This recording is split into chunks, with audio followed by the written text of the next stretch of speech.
नमस्कार दोस्तों। तो त्रिकोणीय संघर्ष में आज हम बात करेंगे पहले वंश की, जिसका नाम है राष्ट्रकूट वंश। राष्ट्रकूट वंश जाने जाते हैं एलोरा की गुफा के निर्माण के लिए। राष्ट्रकूटों ने इस त्रिकोणीय संघर्ष में जो कन्नौज के लिए चलता था, कन्नौज के इस संघर्ष में आरंभिक दौर में सबसे मजबूती से इस युद्ध को लड़ा और सबसे पहले बढ़त बनाई। शुरुआती दौर की अगर हम बात करें तो जब भी कभी कन्नौज के संघर्ष के लिए, क्योंकि वहां पर अयुद्ध राज्य स्थापित हो चुका था जिसमें इंदिरायुद्ध वहां पर राज कर रहा था, बंगाल के पाल नवाब धर्मपाल ने वहां पर कब्जा किया, जिससे नाराज होकर गुर्जर प्रतिहारों के राजा वत्सराज ने धर्मपाल को हराया और यह खबर मिलते ही राष्ट्रकूट भी उस लड़ाई में सम्मिलित हुए और राष्ट्रकूटों की तरफ से गुर्जर प्रतिहारों को खदेड़ा गया। ऐसी घटना एक बार नहीं दो बार होती है। जब कन्नौज पर बंगाल के पाल शासक अपना दावा ठोकते हैं, तुरंत तभी गुर्जर प्रतिहार वहां पर उनको खदेड़ देते हैं और यह सूचना पाते ही राष्ट्रकूट दोनों को वहां से हटाकर अपना साम्राज्य वहां पर स्थापित तो नहीं करते, लेकिन अपना आधिपत्य कन्नौज पर दिखाते हैं। कन्नौज का यही संघर्ष बड़े लंबे समय तक चलता रहता है और कन्नौज बिना शासक के ही लगभग 100 वर्षों तक का अपना कार्यकाल देखता है। तो उसी त्रिकोणीय संघर्ष में से निकले एक वंश की हम बात करेंगे, राष्ट्रकूट, जिन्होंने चालुक्य नरेश, अंतिम नरेश कीर्तिवर्मन द्वितीय को पराजित करके वहां पर अपने सत्ता की स्थापना की। ये पहले चालुक्यों के ही सामंत हुआ करते थे। चालुक्यों का इतिहास हमने इससे पूर्व वाली वीडियो में आपको बताया। इस वंश की जो राजधानी थी वो मान्यखेत थी। ये मानचित्र में आपको वो क्षेत्र दिख रहा होगा जिस क्षेत्र में राष्ट्रकूटों का प्रभाव था। ये क्षेत्र अभी और विस्तृत होगा। मैं आपको धीरे धीरे इनके राजाओं के बारे में बताऊंगा।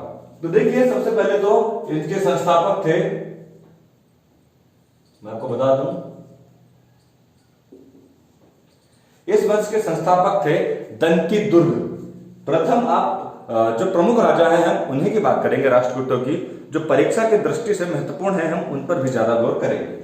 तो इसके संस्थापक थे दंती दुर्ग प्रथम। माना जाता है क्योंकि ये पहले चालुक्यों के वंशज थे, चालुक्यों के सामंत थे और यहां पर इस दौरान जब ये काल ऐसा आ गया है, अरबों के भी आक्रमण यहां पर होने शुरू हो गए थे। तो चालुक्य नरेश विक्रमादित्य द्वितीय ने, विक्रमादित्य सेकेंड जो चालुक्य नरेश थे, उन्होंने ये सामंत था दंती दुर्ग को अरबों के आक्रमण को रोकने के लिए रोका था, भेजा था, जिसने अरबों के आक्रमण को यहां पर कामयाब नहीं होने दिया था। ध्यान से सुनिए। उसके बाद ये सामंत इतने हावी हो गए थे कि अयोग्य शासक कीर्तिवर्मन द्वितीय को हराकर स्वयं गद्दी पर बैठ गए और इस तरह से स्थापना हुई राष्ट्रकूटों की। और राष्ट्रकूटों का आपको क्षेत्र भी वही नजर आ रहा होगा जो इससे पूर्व चालुक्यों का था। देखिए, मान्यखेत इनकी राजधानी थी, जबकि पहले चालुक्यों की राजधानी ये वातापी इधर हुआ करती थी। इनका प्रसिद्ध स्थान रहेगा एलोरा, जहां पर कैलाशनाथ मंदिर का निर्माण होगा। तो अब हम बात करते हैं पहले राजा दंती दुर्ग की, जिसके बारे में हमने आपको बताया। इसका कार्यकाल था 752 ईस्वी से 756 ईस्वी तक। हमने इससे पूर्व एक वीडियो में आपको बताया था कि सन 750 से 1000 वर्ष तक के राजाओं के बारे में। इसके बाद है इसका प्रमुख शासक कृष्ण प्रथम। देखिए, इनमें सबसे प्रसिद्ध शासक हुए अमोघ वर्ष, जिन्होंने सबसे लंबे समय तक शासन किया, और सबसे प्रतापी और बहादुर राजा हुए गोविंद तृतीय। हम उनके बारे में भी पढ़ेंगे। और जिसने स्थापत्य कला का निर्माण किया वो थे कृष्ण प्रथम। तो कृष्ण प्रथम ने 756 से 773 ईस्वी तक अपना साम्राज्य स्थापित किया, जबकि चालुक्यों में ही एक शाखा थी लाट। यहां पर आप देख रहे हैं लाट, गुजरात के बॉर्डर पर। इसको पराजित करके राष्ट्रकूट साम्राज्य में स्थापित किया। कृष्ण प्रथम प्रसिद्ध हैं एलोरा के मंदिरों के निर्माण के लिए। एलोरा की गुफा के बारे में हम दक्षिण भारत के बारे में एक अलग से वीडियो बनाएंगे जो इनकी स्थापत्य कला को दिखाएगा। तो एलोरा के उस मंदिरों के बारे में हम तब बात करेंगे। फिलहाल आपको बता देते हैं कि कृष्ण प्रथम ने एलोरा में कैलाशनाथ मंदिर का निर्माण कराया। देख लीजिए आप, ठीक। इन्होंने चालुक्य, वेंगी और गंगों पर अपना प्रभाव छोड़ा, यानी कि ये जो इलाका है नीचे का चालुक्य, क्योंकि चालुक्य यहीं पर थे, कल्याण वेंगी के और गंग, और इस क्षेत्र पर अपना आधिपत्य स्थापित किया। यानी कि कृष्ण प्रथम ने अपने साम्राज्य का कुछ हद तक विस्तार किया, लेकिन अभी तक इन्होंने कन्नौज के त्रिकोणीय संघर्ष में प्रतिभाग नहीं किया, क्योंकि वो प्रतिभाग करने वाला राजा था ध्रुव। देखिए नीचे आपको दिखेगा ध्रुव आपको दिख रहा होगा। हालांकि उसके बाद गद्दी पर 773 से 780 तक गोविंद सेकंड गद्दी पर बैठते हैं, जिनके बारे में हमें ज्यादा जानकारी प्राप्त नहीं होती है। अब इन राष्ट्रकूट शासकों में एक प्रसिद्ध शासक हैं ध्रुव, जिनका एक और नाम है धारावर्ष। ये पहले ऐसे शासक होंगे राष्ट्रकूटों के जो प्रतिभाग करेंगे त्रिकोणीय संघर्ष में कन्नौज के। देखिए ध्रुव क्या करता है, मैंने आपको बताया कन्नौज का ये क्षेत्र है, देखिए यहां पर है कन्नौज। क्या होता है कि बंगाल शासक धर्मपाल यहां से कन्नौज पर आक्रमण करता है। तब उस समय यहां पर आयुध शासक इंद्रायुध गद्दी पर होता है।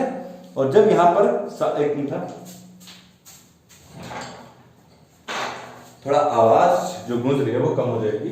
तो ये कन्नौज पर कब्जा करता है पाल शासक। इसके बाद एक और वीडियो बनेगा गुर्जर प्रतिहार और एक वीडियो बनेगा पाल वंश, और उसके बाद एक सम्मिलित त्रिकोणीय संघर्ष पर मैं अलग से बनाऊंगा, तो आपके लिए सहूलियत हो जाएगी। तो यहां से धर्मपाल कन्नौज पर आक्रमण करता है, इंद्रायुध को हटा देता है। वैसे ही गुर्जर प्रतिहारों की तरफ से वत्सराज यहां पर हमला करते हैं और कन्नौज पर अपना अधिकार जमा लेते हैं। जब ये जानकारी ध्रुव को पता चलती है तो ध्रुव क्या करता है, ध्रुव यहां से सीधे कन्नौज आता है और वत्सराज को हटा देता है। इस प्रकार हालांकि ये उस पर अपना दावा नहीं ठोकता है, लेकिन फिर भी अपनी शक्ति दिखाकर चला जाता है। न स्वयं शासन करता है और ना ही गुर्जर प्रतिहार नरेश वत्सराज को वहां पर शासन करने देता है। ये इलाका है गुर्जर प्रतिहारों का और ये है बंगाल के पालों का। तो यहां पर संघर्ष ऑन फायर कंटिन्यू है। ठीक, अब देखिए ये उत्तर भारत पर हमला किया, स्वाभाविक सी बात है इसके उत्तर में ही कन्नौज पड़ता है। और यहां पर जब ये जीत गया तो इसने गंगा यमुना की प्रतीक के नाम से कुछ मुद्राएं वहां पर छोड़कर गया। गंगा यमुना क्योंकि कन्नौज गंगा और रामगंगा के ही संगम पर है, तो अपनी मूर्ति वहां पर, अपने सिक्के वहां पर ये छोड़ गया। ठीक, अब हमने बात करी थी इसका सबसे प्रतापी राजा है गोविंद तृतीय, जो सिंहासन पर बैठता है 793 ईस्वी में और कार्यकाल होता है 814 ईस्वी तक। देखिए आप 793 से 814 ईस्वी तक। इसके समय में यह घटना फिर घटती है त्रिकोणीय संघर्ष की। ये इस संघर्ष को और आगे ले जाता है। फिर क्या होता है, अब कन्नौज पर धर्मपाल फिर से कब्जा करता है, क्योंकि कन्नौज अभी भी वीरान हो गया। शासन तो वहां पर किया नहीं राष्ट्रकूटों ने, दिलचस्पी नहीं दिखाई। तो धर्मपाल फिर से इस सूखेपन को भरने की कोशिश करता है। वैसे ही यहां पर अब वत्सराज ना होकर गुर्जर प्रतिहारों का राजा नागभट्ट द्वितीय धर्मपाल को फिर से पराजित कर देता है। यह खबर मिलते ही गोविंद तृतीय वही कार्य करता है जो इससे पूर्व ध्रुव ने किया था। वो जाकर गुर्जर प्रतिहारों को वहां से खदेड़ देता है और एक बार फिर से वही इतिहास दोबारा दोहराया जाता है। वहां पर वो शासन नहीं करता है बल्कि मात्र खदेड़ देता है और ये दिखा देता है कि गुर्जर प्रतिहारों, हम तुम्हें कन्नौज पर कब्जा नहीं करने देंगे, ना स्वयं करेंगे ना तुम्हें करने देंगे। तो ये दिखाता है कि राष्ट्रकूट उस समय पर कितने शक्तिशाली थे। वो जब चाहे जब मर्जी गुर्जर प्रतिहारों को कन्नौज से खदेड़ सकते थे। तो देखिए यहां तक आप देखेंगे तो आपको दिखेगा कि इसने गोविंद तृतीय ने पल्लव, पांड्य, केरल, गंग आदि राजाओं को पराजित करके अपनी शक्ति नीचे तक लेकर दिखा दी, ऊपर कन्नौज तक, यहां तक। तो राष्ट्रकूट साम्राज्य गोविंद तृतीय के समय में बहुत विस्तृत रूप ले चुका था। ये चालुक्यों से भी बड़ा साम्राज्य खड़ा कर चुके थे। अगर आप देखेंगे तो उत्तर में मालवा, कौशल और हिमालय तक पहुंच गया था। ये लीजिए मालवा भी इसी में, कौशल भी इसी में। तो गोविंद तृतीय का यह साम्राज्य तो वास्तव में बहुत बड़ा हो गया है। देखिए राष्ट्रकूट कितने बड़े क्षेत्र में अब फैल गए हैं। अब इस बड़े साम्राज्य पर जल्दी से हमला करने की कोई भी योजना नहीं बनाता, बल्कि इसके बाद आता है इनका सबसे प्रसिद्ध राजा अमोघवर्ष। इनकी शक्ति के आगे अन्य राजा अब जल्दी से हमला नहीं करते। अमोघवर्ष का कार्यकाल सबसे लंबा रहता है। इन्होंने एक कन्नड़ भाषा में ग्रंथ लिखा, कवि राजमार्ग। अच्छा, इन्हें चंद्रगुप्त द्वितीय से भी तुलना की जाती है, क्योंकि इन्होंने भी अपने दरबार में कई कवियों को संग्रहण दिया। कई कवियों को इन्होंने अपने साम्राज्य में स्थापित किया। उनमें प्रमुख कवियों के नाम मैं आपको बताता हूं। महावीराचार्य, जिन्होंने लिखा गणित सार संग्रह, और दूसरे हैं आदि पुराण लिखने वाले जिनसेन। अगर आप नोट्स बना रहे हैं तो ये जरूर नोट करिएगा। ठीक, इसकी तुलना मैंने आपको बताया चंद्रगुप्त विक्रमादित्य के साथ भी की जाती है। अच्छा, इसके बाद आया कृष्ण द्वितीय। कृष्ण द्वितीय को माना जाता है, हमने आपको बताया कि इस त्रिकोणीय संघर्ष में भले ही शुरुआती दौर में हावी रहे राष्ट्रकूट, लेकिन अंत में विजय होती है गुर्जर प्रतिहारों की। क्योंकि कृष्ण द्वितीय को मिहिर भोज युद्ध में पराजित करके इस युद्ध को विराम लगा देता है और कन्नौज पर कब्जा हो जाता है, जिस पर अभी तक कोई शासक नहीं था। अंत में कन्नौज पर कब्जा करता है मिहिर भोज और इसी के साथ इस त्रिकोणीय संघर्ष में विजय प्राप्त होती है गुर्जर प्रतिहारों को। तो कृष्ण द्वितीय के बारे में हम आपसे बात कर रहे थे। 878 से 914 तक प्रतिहारों से हार हो जाती है, चोलों से इसका संघर्ष चलता है और जब संघर्ष में कोई परिणाम नहीं निकलता तो ये क्या करता है, ये अपनी पुत्री का विवाह चोलों के राजा आदित्य प्रथम के साथ कर देता है। मैं आपको बताऊं, इन्हीं से एक पुत्र प्राप्त होगा परांतक, और परांतक के साथ ही राष्ट्रकूटों के कृष्ण तृतीय युद्ध लड़ेंगे, यानी कृष्ण द्वितीय का नाती कृष्ण तृतीय से लड़ाई लड़ेगा। ध्यान से सुनिए आप बातों को। अभी आगे वो लड़ेगा, जो तकोल्लम की युद्ध होगा। तकोल्लम का युद्ध परीक्षा के दृष्टिकोण से भी बड़ा महत्वपूर्ण है। किस किस के बीच होगा ये तो आपको पता चल गया। परांतक प्रथम मना कृष्ण तृतीय। फिलहाल अब हम बात करते हैं इंद्र तृतीय की, जिसका कार्यकाल है 914 से 929। ये इसलिए महत्वपूर्ण है, अगर आपसे परीक्षा में पूछा जाए अल मसूदी किसके कार्यकाल में भारत आया था, तो राष्ट्रकूट शासक इंद्र तृतीय के बारे में। इसने इंद्र तृतीय की काफी तारीफ की है और बहुत ही महान शासक इसको बताया है अल मसूदी ने। जाहिर सी बात है, जो जिसके शासन में रहेगा वो उसकी तारीफ ही करेगा, उसकी बुराई तो करेगा नहीं। अच्छा, इसने क्या किया, महिपाल की पराजय हुई, इसने महिपाल को हराया। हालांकि कन्नौज पर कब्जा हो गया गुर्जर प्रतिहारों का, लेकिन फिर भी एक बदला लेता है ये, गुर्जर प्रतिहारों के राजा महिपाल को हरा देता है। लेकिन अब तो मिहिर भोज ने वहां पर गुर्जर प्रतिहार वंश की स्थापना कर दी है।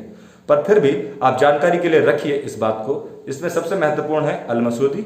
और ध्यान से सुनिए, क्योंकि जब हम गुर्जर प्रतिहार पढ़ाएंगे तो आपको बताएंगे कि इंद्र तृतीय ने इसको पराजित किया था महिपाल को। ठीक है, 915 में इसने कन्नौज को खूब लूटा, जब पराजित किया तो लूटा। हालांकि शासन वहां पर उसके बाद भी गुर्जर प्रतिहारों का ही बना रहा, परंतु इसने कन्नौज को हराया, महिपाल को हरा के कन्नौज में खूब लूट मचाई। अच्छा, इसका अंतिम प्रतापी राजा था कृष्ण तृतीय, जिसकी हम बात कर रहे हैं, जो 939 से 967 तक गद्दी पर बैठता है। इसने अपने आप को कौन सी उपाधि दी, अकाल वर्ष की। बड़ी अजीब अजीब उपाधियां हैं। इसी के समय में हुआ तोकल्लम का युद्ध। अभी हम थोड़ी देर पहले बात ही कर रहे थे कि आदित्य प्रथम का पुत्र परांतक प्रथम यानी कृष्ण द्वितीय का नाती कृष्ण तृतीय के साथ युद्ध लड़ता है। और इस युद्ध में गजब की बात है, उस दौर में चोलों को हराना बड़ा मुश्किल कार्य था। चोल सबसे शक्तिशाली थे, बड़े प्रभावशाली थे। दक्षिण में जहां पल्लव थे, अब पल्लवों को हटाकर चोल आ गए।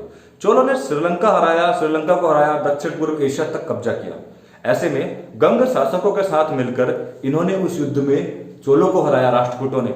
ये उस दौर की सबसे बड़ी घटना थी, बहुत बड़ा कार्य वहां पर हो गया था। ध्यान से सुनिए। और इसके बाद इसने तंजौर कोर्ट की उपाधि भी ली। ये जो कोंड की उपाधि है, जीतने के बाद मिलती थी। जैसा आपने देखा कि वातापी कोंड की उपाधि किसने ली थी, नरसिंह वर्मन द्वितीय ने ली थी, जब पुलकेशिन द्वितीय को हराया था। नरसिंह वर्मन प्रथम ने वातापी कोंड की उपाधि ली थी जब मणि मंगलम के युद्ध में पराजित हुआ था कौन, पुलकेशिन द्वितीय। अच्छा, कोचिन कोंड की उपाधि किसने ली थी, कोचिन कोंड की उपाधि विक्रमादित्य सेकंड ने ली थी। ध्यान से सुन रहे आप, जब उन्होंने हराया था नंदी वर्मन को। ध्यान से आप नोटिस भी करते जाइए बातों को।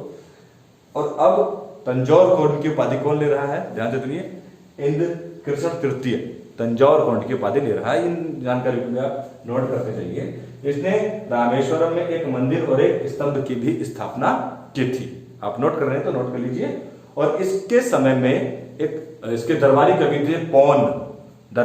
थे पौन, उन्होंने लिखा शांति पुराण। तो मित्रों, ये 3 वंश हैं जिनके बारे में हमें जानना बड़ा जरूरी है।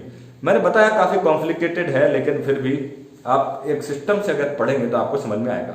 मैं पहले तीनों वंशों के बारे में आपको बता देता हूं, आपको घबराने की कोई जरूरत नहीं है। उसके बाद मैं एक त्रिकोणीय संघर्ष के ऊपर इसमें वीडियो बनाऊंगा और एक अंतिम वीडियो बनाऊंगा इनकी कला, साहित्य और प्रशासन के बारे में। तो आप फिर से आपसे आग्रह, आप शेयर करिए, लाइक करिए और लगातार हमारे साथ बने रहिए। धन्यवाद।